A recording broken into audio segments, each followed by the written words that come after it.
Let's make our particle IO published event mechanism do something interesting. We're going to use this site called IFTTT, which stands for if this then that. It allows you to tie a subscription to a specific event generated by a lot of different event sources to some type of event that that does something useful. For example, like sends an email or sends a text message or maybe posts to your Facebook. So the first thing is, once you sign up for IFTTT and go through the basic tutorial of how to create a recipe, we're going to get to this screen where it allows you to look at your own recipes and then create your own recipe. So the first thing I'm going to do is hit create a recipe. And when you create a recipe, you have to choose what is the trigger that causes the recipe to activate. The channel for the trigger in this case is going to be the particle channel because we have a particle device. Once I select that, it's going to require me to log into my particle account, and it will save an API key or a token for that account once I type in the password. And you only have to do that once. You can actually remove that connection later on if you so choose to. Once particle is connected, I'll continue to the next step, and I'll choose what is the trigger that happens on that channel. Now, you'll notice that I do have a lot of different possible triggers, such as monitoring a variable or a function or device status, but what I want to look for is when an event is published. The specific event that I want to capture is my motion event from my motion detector. So you'll notice here in the build IDE on my example code for the motion detector, it does have this event which is called motion. And I'm just going to copy it over into IFTTT as motion. I don't have to worry about the event contents. Now you might say, where does the event contents come in? Well, I'll show you that in just a second. There's one last setting that I have to set, and that is that the event is being generated from that specific robot.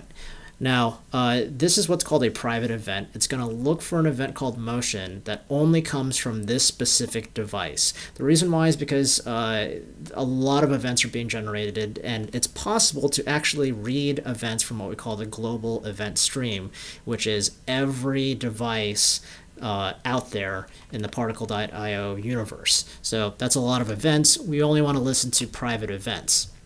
So I'll create the trigger. Then I'll choose what it's going to do. I might, let's say, for example, looks like BMW. I might be able to start a car if I wanted it to. I'll go ahead and have it send maybe a Gmail message. And I might just have it send to myself.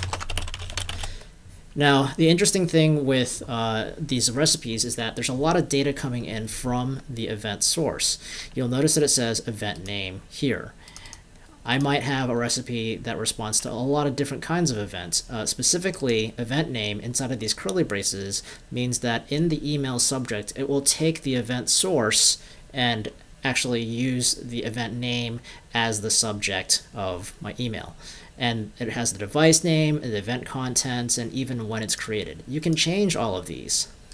For example, if I wanted to be very specific, I could erase this and say my device name, detected motion, at a specific time. And I'll create the action. I am not quite done yet. So I'm just going to hit that create recipe. It's going to create the recipe, but before I can get it to trigger, I have to modify my code just a little bit. Right now, it's publishing this motion event to my account's device stream, and I want to set it to be private so that it's specific to my device, code tag 10. So I'm going to have to add some additional parameters. The first parameter that I add is data that's attached to it, and that's that event contents field that you saw in IFTTT. I'm not going to send any event contents with it since I don't really care the specifics of the motion, just that motion occurred.